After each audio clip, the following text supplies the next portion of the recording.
Evening, everybody. Didn't put a little small chunk up there. I was getting distracted and I was trying to figure out what I should read. And, well, here it is again. Well, when we last met, or when we last spoke, what's her name? Aqune. Aqune was out. This lady right here.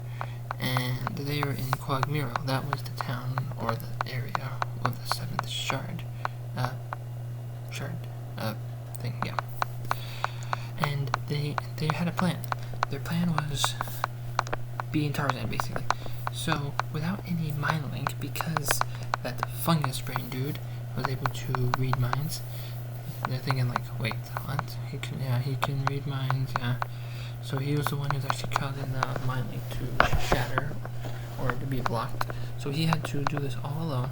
So he climbed down trees and be, monkey man and just I'll do all the stuff. So, but he did this alone without any armor.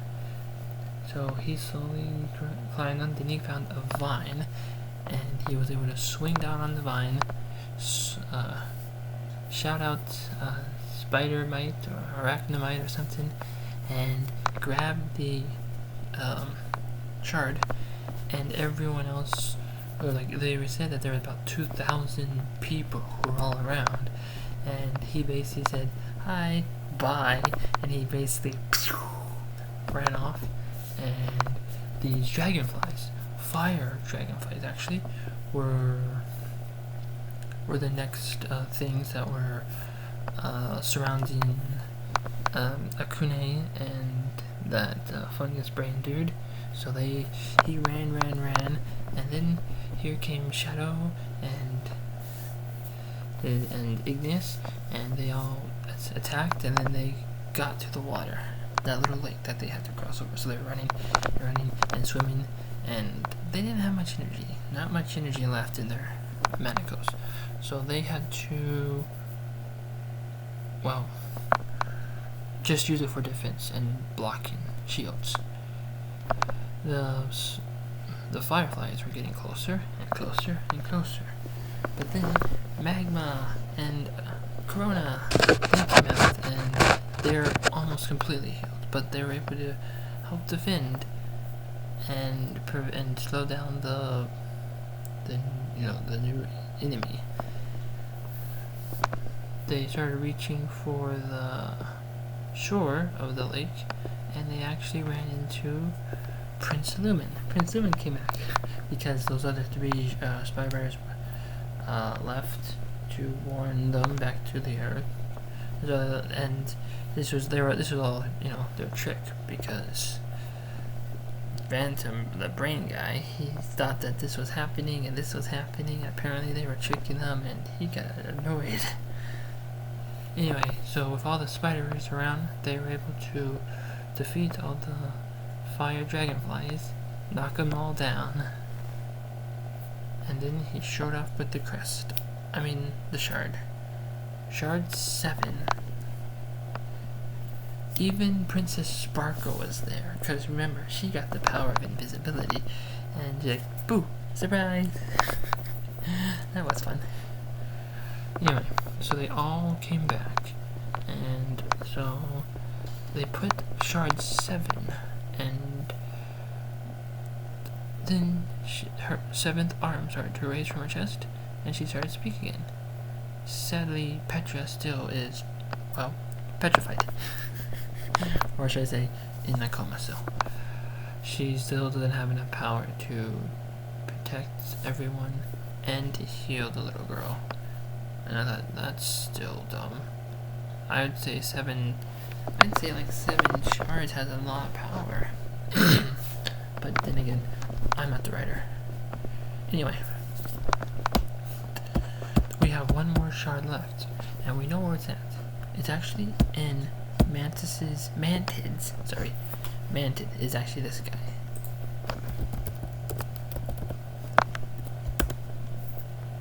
Mantid is the leader of the Invectids.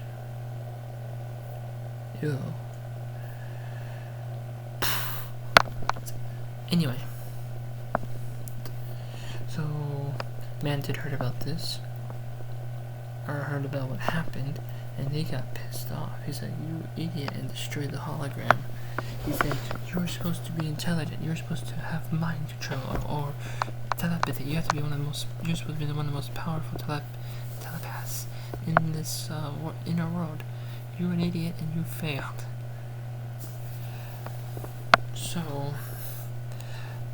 So while they were discussing that, the Oracle was telling them about what to do, and actually their plan, and I thought the plan too was going to come up, where that all of them was going to join up together and smash against the infected nation, this area.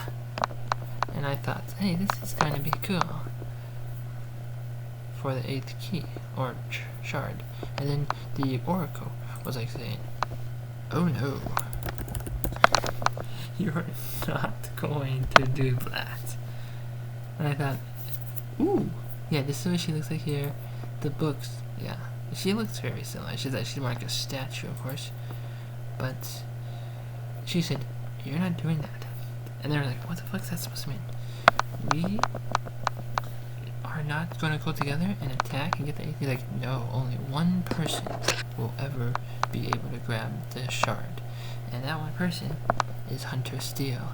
And everyone else was so confused, like, "No, this is not fair.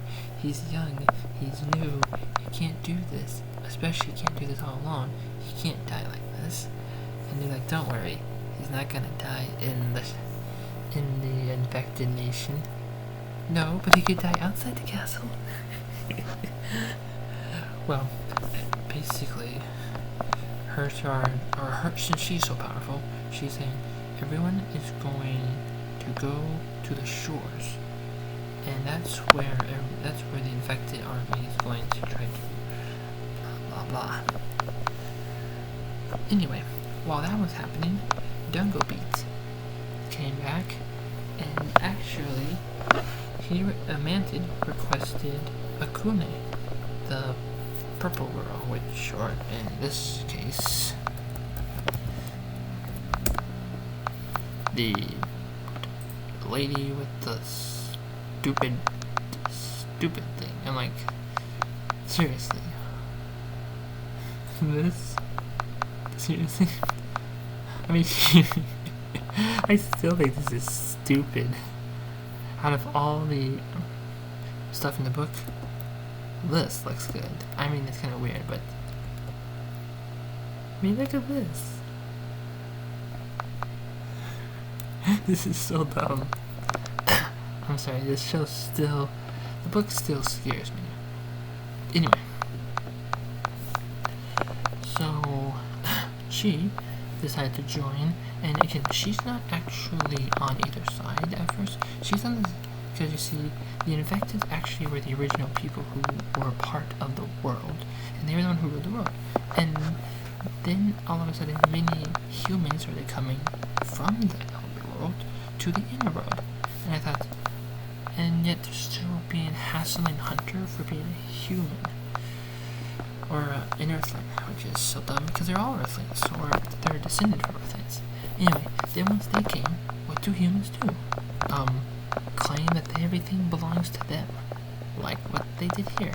They said, "We are now the heroes, we are the owners, we are the rightful defenders of this." The infected believed that they were the one who were supposed to be the leaders of them because that was their land, which actually makes sense.